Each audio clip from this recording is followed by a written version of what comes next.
मलाई त आमा अब के पर्छन् होला नि पर्बो झिल्किने घुम्ती अयो बिजाउँदैछ आमा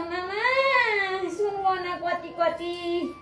हाम्रो आमा सुनगना भनेपछि भुत्तकै हुन्थिन् अब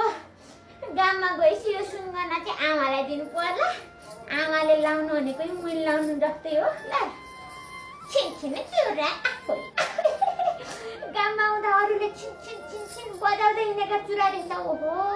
मन त्यस्तो चुरा लाएर बजाउँदै हिँड्न पाए कस्तो हुन्थ्यो जलाउँथ्यो अहिले त लाएर हातभरि अटाइ नटाइ लगभग कुइनासम्म पुग्नेको त चुरै किनिदिनु भयो